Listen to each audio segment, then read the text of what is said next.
কান্না বাচ্চা শুন। জি বলেন। তুই এক কাজ কর, আমার ফোনে ব্যালেন্স নেই, এই নাম্বারটা তোর ফোনে উঠা একটা কল দে। ধর। ম্যাডাম, আপনি যেই নাম্বারটা দিছেন এই নাম্বারটা কি সঠিক? ভালো করে দেখে দিছেন? এই ছোট লোক ফকিন্নির বাচ্চা কেত কোয়ানের ম্যাডাম যে নাম্বারটা দিছে এটা কি না দেখে তোর নাম্বারটা দিছে? তোরে যা বলছে তুই তাই কর। আরে স্যার, রাগারাগি করছেন কেন? আপনারা যেই নাম্বারটা আমাকে দিছেন সেই নাম্বারটা সঠিক আছে কিনা এই কথাটা শুধু আমি আপনাদেরকে বলতেছি। আরে ম্যাডাম, এটা তোকে মহা মুশকিল বললাম। ফকিন্নির বাচ্চা আবার শুদ্ধ ভাষায় কথা কয়। হ্যাঁ, আরে ফকিন্নি তোরে ম্যাডাম যে কথা বলছে তুই সেই কাজটা কর। আসলে যে কি বলবো, এসব ছোট লোক গেহভূতের জন্য রাস্তাঘাটে চলা যায় না, আজকে আমাদের যাত্রায় নষ্ট করে দিল। আর ম্যাডাম আর কোয়েন না, এই ফকিন্নির বাচ্চারা মনে চাইতেছে সারা দুটো চর দিতে। তুই আমার দিকে তাকায় আসছিস কেন? তোরে বলা হইছে নাম্বারটা তোর মোবাইলে উঠে ফোন দিতে, সেইটা কর। এই ক্ষেতের বাচ্চা ক্ষেত, তোরে যে নাম্বারটা ম্যাডামে দিছে এই নাম্বারটার মালিকের নামটা শুনলে তুই আর এই জায়গায় দাঁড়ায় থাকতে পারবে না। উনি হচ্ছেন বাংলাদেশে একজন ফার্স্ট ক্লাস কন্ট্রাক্টর। তাই তোরে বলছি তুই নাম্বারটা তাড়াতাড়ি ঢুকা। ম্যাডাম, স্যার, আপনাদেরকে আমি খারাপ কিছু বলি নাই, শুধু বলছি নাম্বারটা সঠিক আছে কিনা। এই সুডুলু ক্ষেতের বাচ্চা, তুই এত কথা ফেসাইতেছিস কেরে? তোরে ম্যাডামে যারা বলছে সে কাজটা কর। স্যার আসসালামু আলাইকুম। ওয়ালাইকুম সালাম। স্যার আমাদের যে ওই যে বিশুরা প্রজেক্টটা আছে না, ওই প্রজেক্টটা পাস হয়েছে তো, তাই ব্যাংকে থেকে টাকাগুলি তুলে নিয়ে আসছি। সবগুলো টাকা ব্যাংকে জমা দিতে পারি নাই, এই অল্প কিছু টাকা রয়ে গেছে। আপনি একটু বাসায় রেখে দেন, আগামীকালকে ব্যাংক যখনই খুলবে তখন আমি জমা দিয়ে আসবো। এই মিয়া, আপনার কি মাথা নষ্ট হয়েছে? হ্যাঁ, দেখতে তো একজন শিক্ষিত মানুষ, ভদ্র মানুষ, আপনি আইসে একটা ক্ষেতারে বলতেছেন স্যার?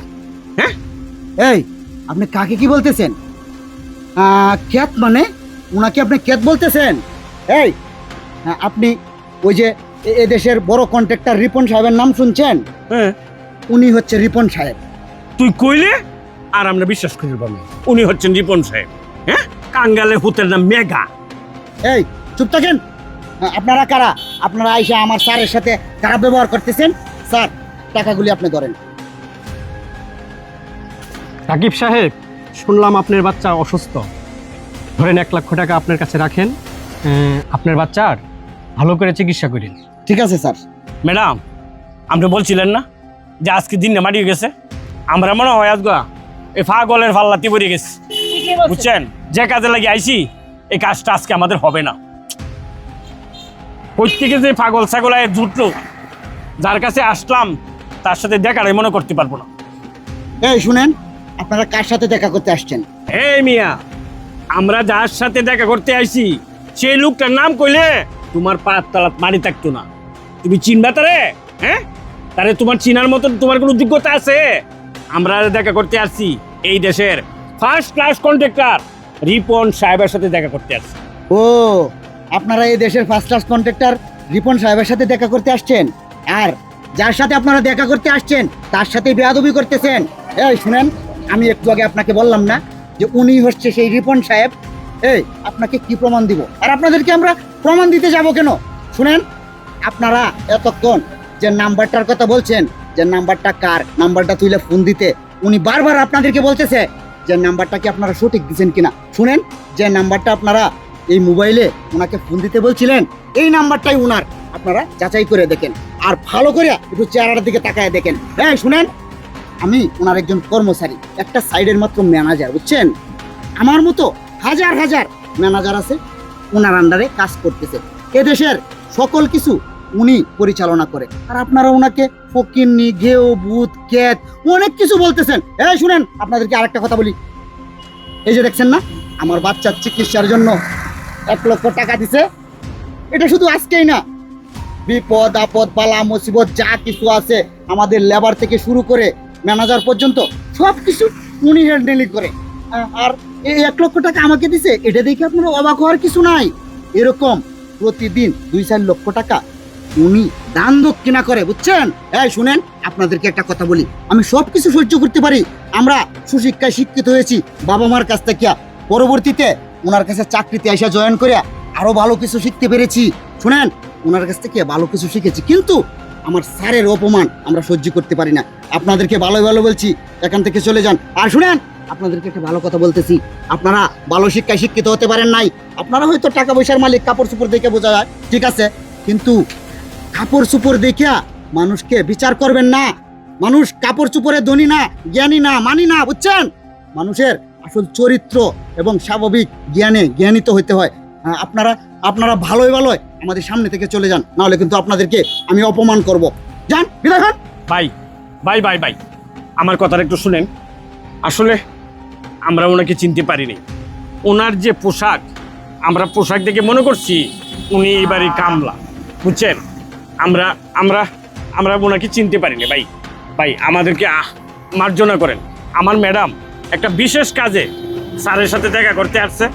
স্যারের সাথে আজকে আমাদের একটা ডিল হবে। যদি ডিলটা না হয় ভাই, আমরা মহা বিপদে পড়ে যাব, আমাদের বিশাল ক্ষতি হয়ে যাবে। স্যার স্যার আমাদের ডিলটা আপনি দেখেন স্যার। এই ধরেন আপনার ফোন আর রাখেন আপনার ফাইল। আপনাদের যে আচার আচরণ, আপনাদের সাথে ভাই আমি ব্যবসা করতে পারবো না, আসতে পারেন আপনারা। স্যার আপনি যদি আমাদের ডিলটা ক্যান্সেল করেন, স্যার আমাদের আর বাঁচার কোনো উপায় থাকবে না। স্যার আমরা পথের ফকির হয়ে যাবো। স্যার স্যার আমাদের ভুলটা আমরা বুঝতে পারছি, আমাদেরকে ক্ষমা করে আমাদের ডিলটা একটু দেখেন স্যার। শোনেন, যেই সমস্ত লোক মানুষের পোশাক আশাক দেখে বিবেচনা করে, এই সমস্ত লোকের সাথে আমি ব্যবসা করি না। আপনারা এখন আসতে পারেন। স্যার এই আপনি আবার কথা বলতেছেন? আপনারা জানেন না আমার স্যার যা বলে তাই। 100 মানুষ যা বলবে উনি একাই 100, ঠিক আছে? উনি যেহেতু আপনাদের সাথে ব্যবসা করবে না বলছে, উনাকে অজুহাত দিয়ে হাতে পায়ে ধরেও কোনো কাজ হবে না। আপনারা অপমান হওয়ার আগে এই জায়গাটা ত্যাগ করেন। ভালো বলছি না, জায়গা ত্যাগ করার তবু যান, বেরোন। ভাই ভাই এই ডিলটার জন্য আমরা ব্যাংক থেকে 5 কোটি টাকা লোন নিয়েছি ভাই। আমরা নিঃস্ব হয়ে যাবো, আমরা পথের ফকির হয়ে যাবো। এই শুনেন, আপনাদের যে আচার ব্যবহার, আপনারা এখন তো ভালো আছি আমরা, কিন্তু আমার স্যার যদি আপনাদের সাথে ডিল করে, আপনারা মাঝপথে গিয়ে কাজ টেকিয়ে দিবেন। আপনাদের ব্যবহার অনেক খারাপ। আপনারা ভালো চলে যান বলতেছি। যান, বিদায় হন। জনাব সাহেব আপনারা যাবেন না আমি গাড়ি ধাক্কা দিয়ে বের করে দিব। যান, বেরোন। স্যার তাহলে আমি 2 দিনের ছুটি চাইতেছি। আমার বাচ্চাটা তো অসুস্থ, যেহেতু আপনি টাকাটা দিচ্ছেন, আমি একটু গ্রামের বাড়িতে যাব, গিয়া আমার বাচ্চাটাকে চিকিৎসা করতে চাই। আচ্ছা ঠিক আছে, ভালোভাবে যাও, চিকিৎসা যেন ভালো হয়, চিকিৎসার যেন কোনো প্রকার কোনো ত্রুটি না হয়। হ্যাঁ ঠিক আছে স্যার, তাহলে আমি আসি। আসসালামু আলাইকুম। ঠিক আছে, যাও।